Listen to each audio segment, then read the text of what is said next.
오늘 우리에게 주실 하나님 말씀은 이사야서 47장입니다. 1절부터 11절에 있는 말씀입니다.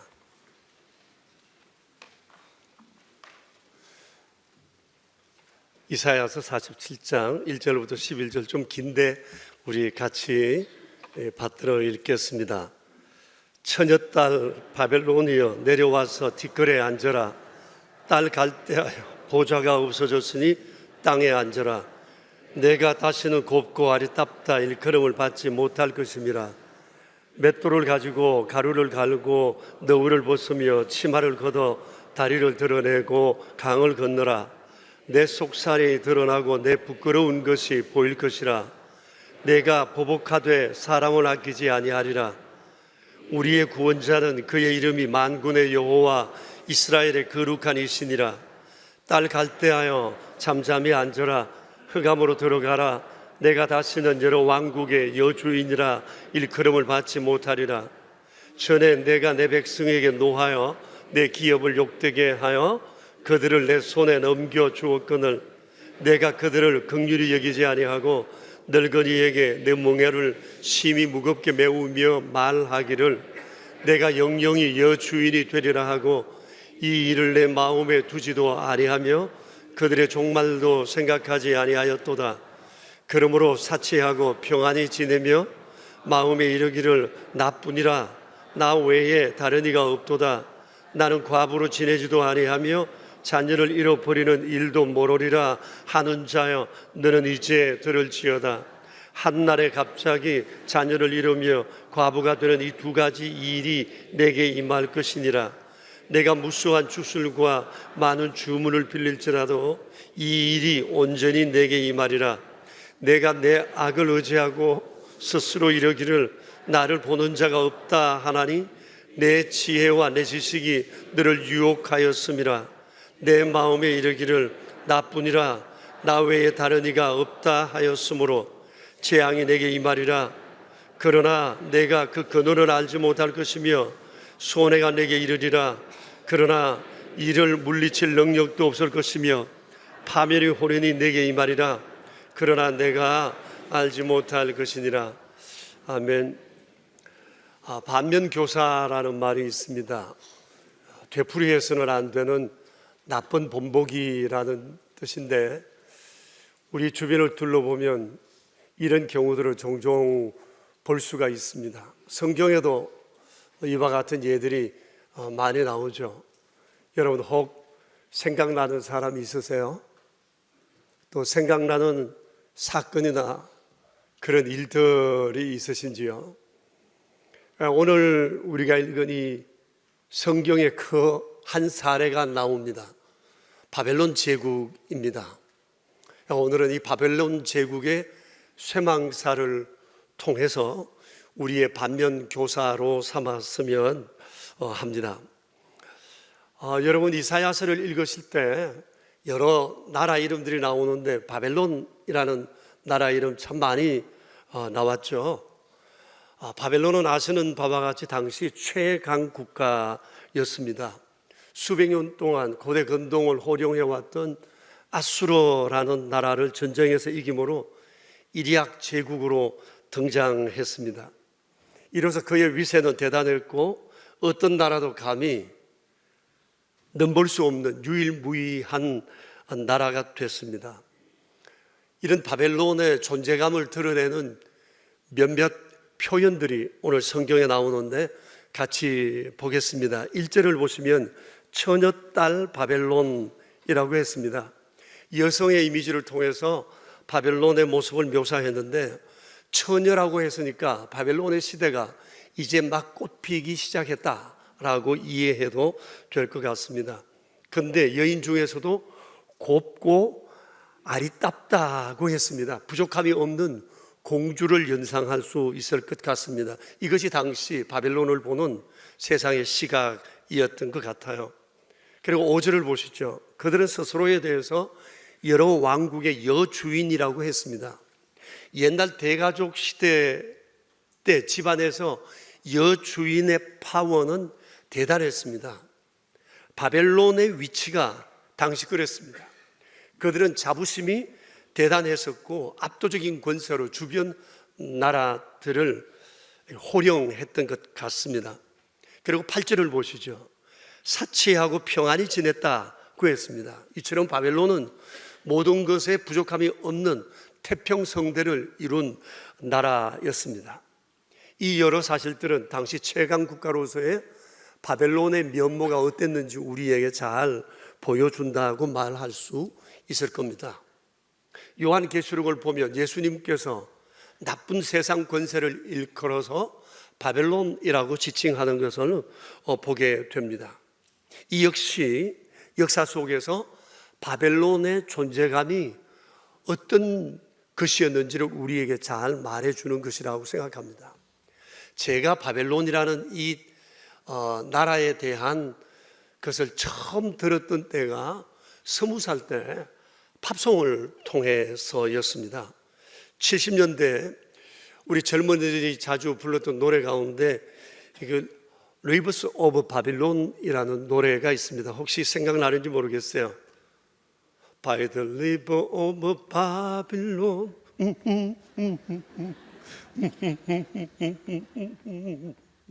이런 노래 여러분 혹시 기억나는지 모르겠습니다. 당시는 제가 예수님을 알기 전이었는데 곡조가 경쾌해서 많이 따라 부르기도 했어요. 우리나라에서도 뭐 코미디언들이 패러디해서 부르기도 합니다만도 내용은 굉장히 애잔하거든요. 바벨론이라는 나라 때문에 눈물 흘리는 나라에 관한 얘기잖아요. 그때 이 노래 가사를 보면서 바벨론이라는 나라가 세긴 되게 세구나 라는 생각을 했거든요. 근데 성경을 보면서 이렇게 센 줄은 정말 몰랐어요. 성경을 보는데 바벨론이라는 나라 이름을 들으니까 성경에 내가 아는 나라가 나오니까 굉장히 친숙한 느낌도 들었어요. 이렇게 센 나라, 결코 무너질 것 같지 않던 이 제국이 무너진 거예요. 그것도 세상에 나타난 수많은 제국들 가운데 최단명 제국이라는 오명과 함께 역사의 뒤안길로 사라지게 된 것입니다. 바벨론 제국이 멸망하던 날에 관한 얘기가 오늘 47장에 기록되어 있습니다. 다시 우리 1절부터 차근차근 보겠습니다. 처녀딸 바벨론이여 내려와서 티끌에 앉으라. 딸 갈대하여 보좌가 없어졌으니 땅에 앉으라고 했습니다. 보좌에 있던 그들이 땅에 티끌에 앉게 된다고 하는 것은 멸망과 더불어 포로가 될 것에 대한 예고입니다.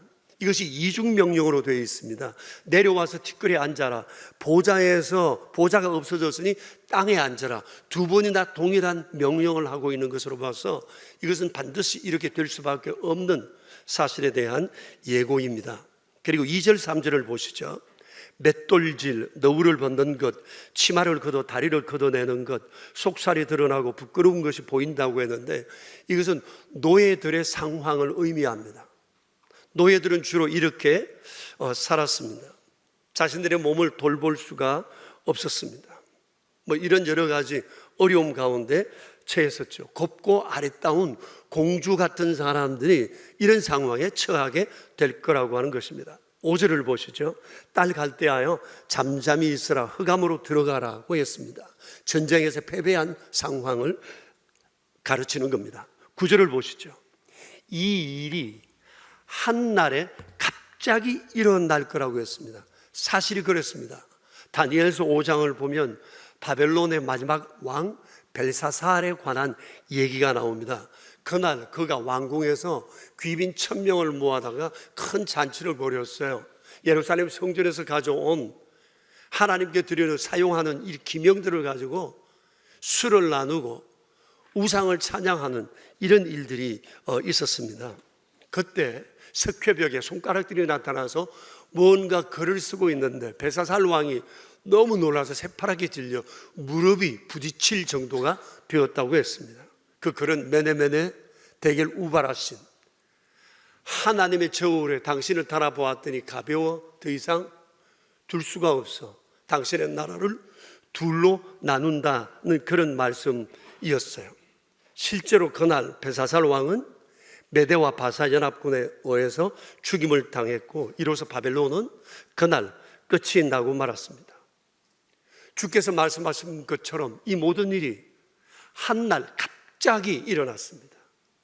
그 대제국이 무너질 것 같지 않던 이 나라가 어떻게 하룻밤에 이렇게 사라질 수 있었을까요? 11절을 보시죠. 이런 재앙이 임하지만 손을 써볼 틈도 방법도 없었다고 했어요. 속수무책이었다는 겁니다. 이렇게 바벨론의 시대가 끝나고 말았습니다. 그런데 이 모든 일을 행하신 분이 하나님이셨어요. 3절을 보실까요? 주께서 이렇게 말씀하세요. 내가 보복하되 사람을 아끼지 아니하리라. 그러니까 바벨론의 멸망은 하나님의 보복이라는 겁니다. 하나님의 심판이라는 거죠. 물론 바벨론은 하나님께서 왜 자기들에게 이렇게 했는지에 대한 이유를, 원인을 전혀 모릅니다. 그런데 성경은 하나님께 잘못한 죄에 대한 벌이라고 말씀을 하십니다. 그 죄가 무엇이었을까요? 그런데 하나님께서 이 죄에 대한 벌이 굉장히 무섭고 철저했어요. 사람을 아끼지 않겠다고 했습니다. 하나님 본래 그런 분 아니시잖아요. 사람의 생명을 얼마나 귀히 여기시는 분이세요. 그런데 바벨론을 심판하실 때는 전혀 달랐어요. 쓰레기를 썰어버리듯이 바벨론 사람들을 썰어버리신 거예요. 아까워하지 아니하고 다 죽여버리셨다고 말씀을 하세요. 이렇게 바벨론의 시대가 끝났던 겁니다. 하나님께서 바벨론을 심판하신 이유가 있습니다. 이것을 우리의 반면 교사로 삼았으면 합니다. 첫째는 하나님의 백성들을 함부로 대했다는 것입니다. 그것이 바벨론이 하나님의 보복을 당하게 된 죄입니다. 6절 중간을 보세요. 내가 바벨론을 두고 하시는 말씀입니다. 그들을, 내 백성을 긍휼히 여기지 아니하고 늙은이에게 내 멍에를 심히 무겁게 메웠다고 했어요. 바벨론이 하나님의 백성들을 아주 힘들게 했다는 얘기거든요. 학대를 했어요. 바벨론은 유다와의 전쟁에서 아주 참혹하게 되었습니다. 몇 년 동안 예루살렘을 우겨사서 굶주리게 하고 목마르게 했어요. 먹을 것이 없으니까 그 성 안에서는 자식들을 잡아먹는 이런 비극적인 일들이 발생이 되었습니다. 그리고 마지막 왕 시드기야 임금을 두 눈을 빼고 쇠사슬에 묶고 질질 끌고 바벨론으로 데려갔습니다. 몇 차례 포로로 끌고 간 유다 백성들은 바벨론의 운하공사에 투입되어 강제 노역을 하게 했습니다. 서두에 제가 소개했던 이 바벨론 강가에서라고 하는 이 노래는 시편 137편을 요약한 건데, 그때 하나님의 백성들이 그때 겪었던 그 눈물겨운 사실을 그 시편에서 고백하고 있습니다. 그러나 여러분, 돌아보면 이런 것들은 세상 제국주의자들이나 전쟁에서 이긴 성자들이 주로 하는 일반적인 태도예요. 그리고 유다 나라를 바벨론에 넘기신 분도 하나님이세요. 하나님 누누이 말씀하셨어요. 너희들이 죄를 버리지 않으면 내가 바벨론에게 너희를 넘기겠다고 선지자들을 통해서 주께서 누누이 말씀하셨거든요. 그리고 보면 바벨론은 하나님의 백성들을 매질하는 하나님의 심부름꾼이라고 말할 수 있죠. 그런데 하나님의 심부름꾼이었던 바벨론에게 하나님께서 보복하시겠다고 말씀하세요. 어폐가 있는 거죠. 앞뒤가 맞지 않는 얘기라고 할 수가 있죠. 그런데 여기에 그만한 이유가 있었습니다. 여러분 6절을 다시 보시죠. 하나님 말씀입니다. 전에 내가 내 백성에게 노하여 내 기업을 욕되게 하여 그들을 내 손에 넘겨주었거늘 내가 그들을 긍휼히 여기지 아니하고 늙은이에게 내 멍에를 심히 무겁게 메웠다고 했습니다. 주님께서 그 옛날 주의 백성들이 선민들이 하나님을 욕되게 하는 이 일을 두고 이들을 잠시 징계하고 회개시키기 위해서 바벨론이라는 나라에게 이 나라를 일으켜서 유다를 맡겼어요. 손 좀 보라고 했는데 이 바벨론이 분수를 모른 채 하나님의 백성들을 함부로 다루게 된 것입니다. 주의 말씀처럼 긍휼히 여기지 않고 노인들에게도 무거운 짐을 지었다고 했어요. 그래서 하나님께서 내게 보복하겠다고 하시는 겁니다. 물론 하나님의 백성들이 하나님께 잘못함으로 매를 맞아야죠. 잘못했죠.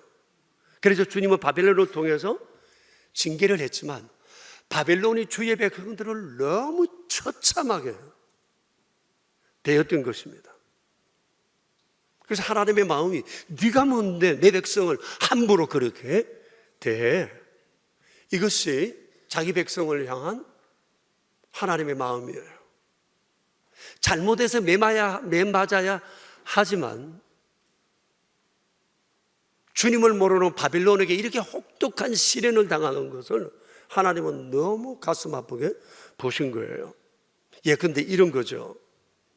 오래전에 어느 교우가 저를 만나서 아들 욕을 되게 심하게 하시더라고요. 그분이 지금 멀리 가셔서 제가 얘기를 할 수가 있는데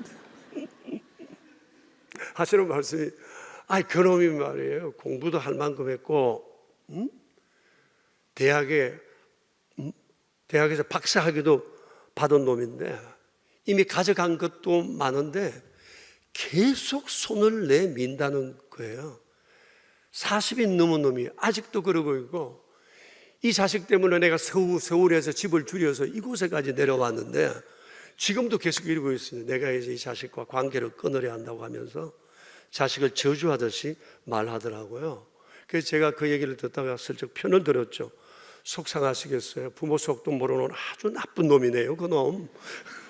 그랬더니 아주 싫은 내색을 하시는 거예요. 아니, 그런 게 아니고요. 본래 얘가 어렸을 때 참 좋은 아이였는데 결혼하더만 장가가더만 아이가 이렇게 되어버린 거예요. 팔이 안으로 굽더라고요. 제가 그날 아주 민망해서 혼내놨어요. 이게 자식에 대한 부모의 정의입니다. 우리 하나님의 마음도 바로 그런 거라고 생각하면 되겠죠. 내 백성이 바벨론에게 너무 혹독하게 신뢰를 당하는 게 가슴 아프셔서 하나님께서는 메대와 바사라는 나라를 일으켜서 이 바벨론을 쓸어버리기로 작정하시고 멸망시켜 버리시고 포로되어 같은 주의 백성들을 바벨론에서 자유시키셨던 것이죠.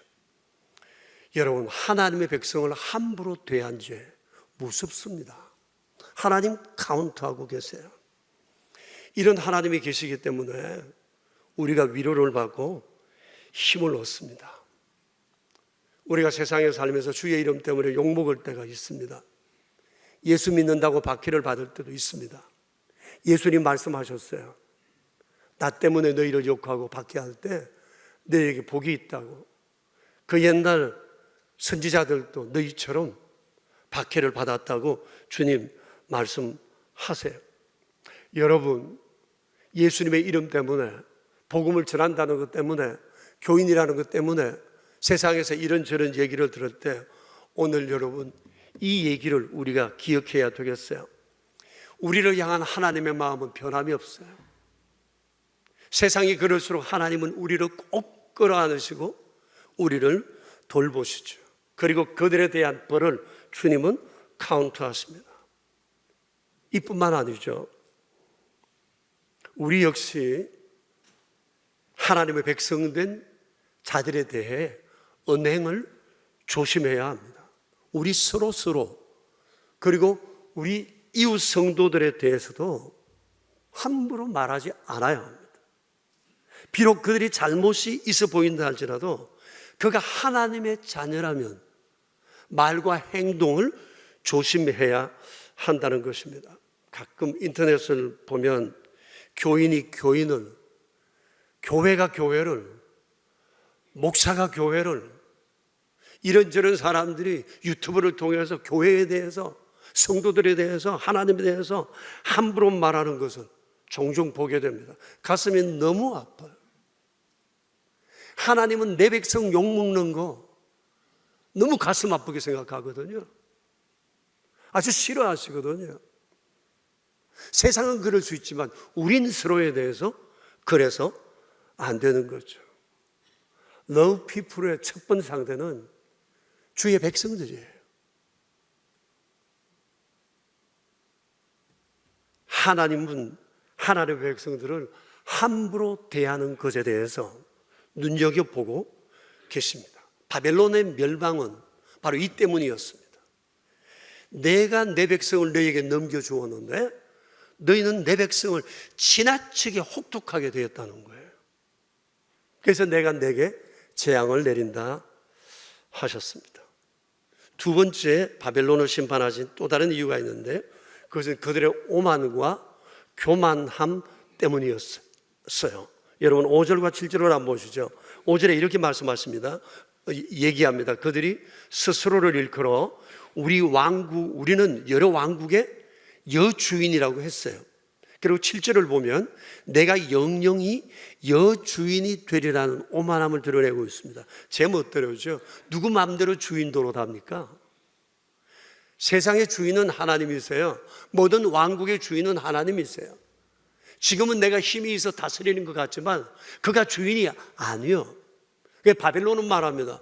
우리는 열국 중에 영영이 주인이 될 거라고 얘기를 합니다. 8절을 보시죠. 나뿐이라 나 외에 다른 이가 없다고 했어요. 이건 하나님의 관용구입니다. 46장 9절을 보실까요? 하나님께서 이렇게 말씀하세요. 나는 하나님이라 나 외에 다른 이가 없느니라. 나는 하나님이라 나 같은 이가 없느니라고 말씀하셨어요. 그런데 바벨론은 스스로를 하나님인 듯 착각하고 있는 겁니다. 교만인 거죠. 또 10절을 보시죠. 악을 의지하고 스스로 이르기를 나를 보는 자가 없다. 나뿐이다. 나 외에 아무도 없다고 얘기합니다. 바벨론이 악을 행하는 것은 그들의 삶의 방법이요 수단이었어요. 그들은 그렇게 살아갔어요. 자신들에게 유익이 된다면 어떤 악도 서슴지 않았던 거예요. 그러면서 말합니다. 누가 우리를 봐? 누가 우리에게 눈치를 줘? 아무도 나를 간섭할 자가 없어. 세상에 나뿐이야. 세상에 유아독존 나뿐이라고 얘기를 하고 있는 겁니다.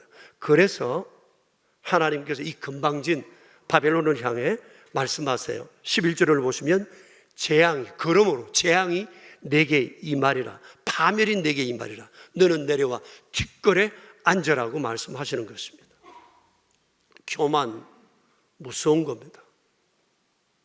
이 바벨론의 교만이 어디서 시작된 걸까요? 본래 이들은 아수르의 윗세에 눌려 있었어요. 그런데 하나님께서 자기 백성을 좀 매질하시기 위해서 바벨론에게 힘을 주고 아수르를 집어삼키게 했거든요. 아마 그때 이들이 교만했을 것입니다. 세상의 최강 제국 아수르를 우리가 이겼다는 거죠. 그리고 나서 하나님의 군대인 유다를 이겼다는 생각에 한껏 고무되었을 것입니다. 우리가 하나님의 군대도 이겼는데, 하나님이 지키시는 나라도 이겼는데, 이 생각 때문에 이제 우리를 넘볼 자는 세상에 아무도 없다고 생각했던 것 같습니다. 그들은 이 모든 일이 하나님으로 말미암아 이루어졌다는 사실은 그들은 전혀 모르고 있었어요. 그래서 교만한 언행을 서슴지 않았던 겁니다. 그리고 여러분 아시는 바와 같이 옛날 국가 간의 전쟁은 승자 독식이잖아요. 이기면 다 가져가는 거예요. 그래서 바벨론은 아수르와의 전쟁에 이기고 아수르의 영토와 아수르의 모든 부귀를 다 가져갔어요. 유다와의 전쟁에서 이기고 난 다음에 성전의 기둥에 붙은 금붙이까지 뺏겨서 가져갔어요. 다른 나라의 전쟁에서도 그랬을 것입니다. 그러니 아수르는 부족함이 없어요. 하고 싶은 거 다 하면서 살았을 겁니다. 이 교만이 하늘을 찌를 듯 했을 거예요. 근데 바로 그 교만이 그들의 멸망을 재촉했던 겁니다. 보시는 바와 같이 사람이나 국가가 교만해지기 쉬운 경우가 이런 경우입니다. 힘이 내게로 쏠리게 될 때, 세상에 어떤 단체의 리더들도 쉽게 함정에 빠지는 것은 힘이 내게 쏠릴 때, 일이 잘 될 때, 형통할 때, 잘 풀릴 때, 잘 나갈 때, 이때가 위험한 때라고 하는 것을 알아야 합니다. 그러므로 모든 일들이 잘 풀린다고 할 때 절대 오버해서 안 됩니다. 자신의 위치를, 자신의 존재를 제대로 알아야 한다는 것입니다. 이 모든 것 다 내가 했고, 내 밖에 이 일을 할 사람 없고, 나 아니면 안 되고, 말하는 중에 언전 중에 계속해서 나 자기 얘기가 많아지는 순간 이미 위험 수위에 다다랐다고 생각해야 하겠습니다. 힘은 있을 때 조심해야 하고, 힘이 있을 때 말 조심해야 하고, 언행을 조심해야 할 것입니다. 바벨론은 그렇지 않았어요. 그 힘, 하나님 준 것인데 알지 못하고 자기에게 주어진 이 모든 것들이 자기로 말미암아 된 줄 알고 자기가 세상의 최고인 줄 알았던 거죠. 사람이 어느 때 또 교만해질까요? 스스로를 의롭다고 여길 때입니다. 종교적으로나 도덕적으로 자부심이 지나치면 사람은 매사 나는 옳고 다른 사람은 다 틀렸다는 식으로 선을 긋고 상대를 무시하고 매도하기가 쉬운 것입니다. 아무튼 이런 것들이 사람을 교만으로 빠지게 합니다. 그러나 교만은 너무 무섭습니다. 자기는 모릅니다. 나는 할 말 한다고 생각하고 할 말 하니까 그렇게 행동한다고 생각하지만 하나님은 그렇지 않습니다. 그러므로 이 교만의 문제를 우리는 반드시 극복해야 하는 것입니다. 그런데 이게 쉬운 것은 아닙니다. 여러분, 교만 어떻게 이겨내야 할까요? C.S. 루이스라고 하는 분이 계셨습니다. 그분이 이런 얘기를 했어요. 교만한 사람은 아래를 내려다보는데 급급해서 위를 제대로 보지 못한다. 무슨 뜻인지 여러분 아시죠? 이게 교만한 사람의 특징이에요. 다 자기 아래로 보는 거예요. 그래서 위를 제대로 보지를 못해요. 그 위가 어디죠? 하나님이시죠. 교만한 사람은 내 위에 아무도 없어요. 이런 것을 극복하기 위해서는 내 위에 계시는 하나님을 언제나 의식하고 살아야 하는 거죠. 모든 은행에 있어서 하나님을 한번 생각하고 이 말은 해도 되는지, 이런 행동을 해도 되는지를 생각해야 한다는 것이죠. 어거스틴이라고 하는 분은 바울의 계보를 잇는 우리 기독교의 아주 위대한 서성입니다. 그분이 예수님을 만났을 때는 자기 자신이 최고인 줄 알았어요. 기고만장했죠. 그것도 그럴 것이 비교적 젊은 날에 법학과 철학과 논리학에 정통을 했고 로마에서 교수가 되었으니까요. 그리고 그 이후로 웅변가로도 그는 명성을 떨쳤다고 합니다. 그런데 예수님을 만나면서 사람이 바뀌었어요. 그래서 사람들은 그를 성 어거스틴이라고 불렀습니다. 이런 유명한 일화가 있습니다. 어느 날 제자가 그에게 물었어요. 어떻게 하면 신앙생활을 잘할 수 있습니까? 첫째도 둘째도 셋째도 겸손이다. 왜냐하면 우리는 피조물이요, 죄인이요, 성도이기 때문이다. 그랬습니다. 아마 한평생 그분이 이렇게 살았다는 말이겠죠. 성 어거스틴이 된 배경에는 바로 자기 자신을 이렇게 생각하는 그의 마음이 있었기 때문이겠죠. 그러므로 교우 여러분, 우리 정말 잊지 말아야 합니다. 스스로 잘났다고 여길 때, 이만하면 나는 충분하다고 생각할 때 잊지 말아야 할 것, 나는 피조물이요, 죄인이요, 성도다. 이것을 마음에 새기고 또 새겨야 할 것입니다.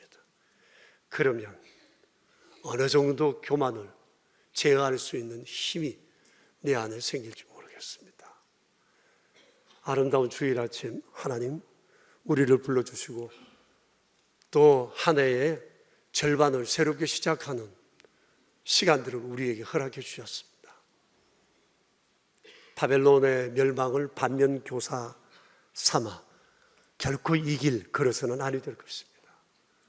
주께서 우리에게 원하시는 그 길을 우리가 마음에 새기고 믿음으로 함께 걷게 되길 축복합니다. 이제 우리 함께 기도하겠습니다. 내가 나 자신을 잘 모릅니다. 성경 앞에 설 때 내가 보입니다. 하나님을 모르면 자기 자신을 알 수 없다고 파스칼은 얘기를 했습니다. 하나님 앞에 서면 내가 누구인지 너무나 분명히 보입니다. 그러나 예수님을 믿으면서도 우리는 종종 하나님 생각 없이 살아갑니다. 바벨론의 멸망을 우리가 반면교사 삼아야 할 것입니다. 자신을 돌아보며 우리 한 2분 정도 조용히 기도하겠습니다.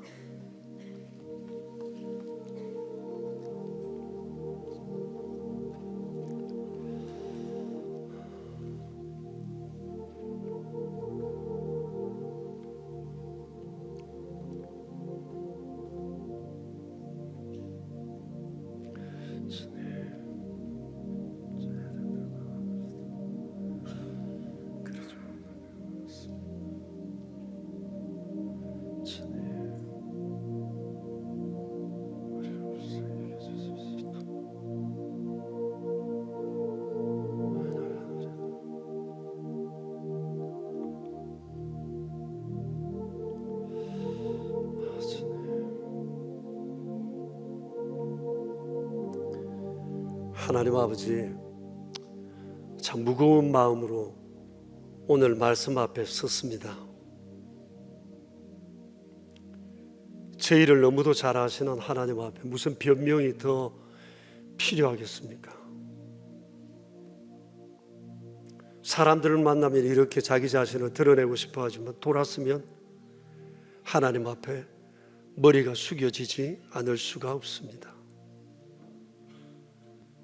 저희가 언제나 잘 되기를 원하시는 하나님이신데 때로는 가지 말아야 할 길과 언행을 일삼을 때가 얼마나 많은지 모릅니다. 잘하고 싶습니다. 잘 되고 싶습니다. 주님 기대를 따라 살아가고 싶습니다. 자비로우신 아버지, 연약하고 허물진 우리를 붙들어 주시어 세상 가운데 주의 영광을 드러내는 아름다운 통로로 사용하여 주시옵소서. 우리의 구세주 예수 그리스도 이름으로 기도합니다. 아멘.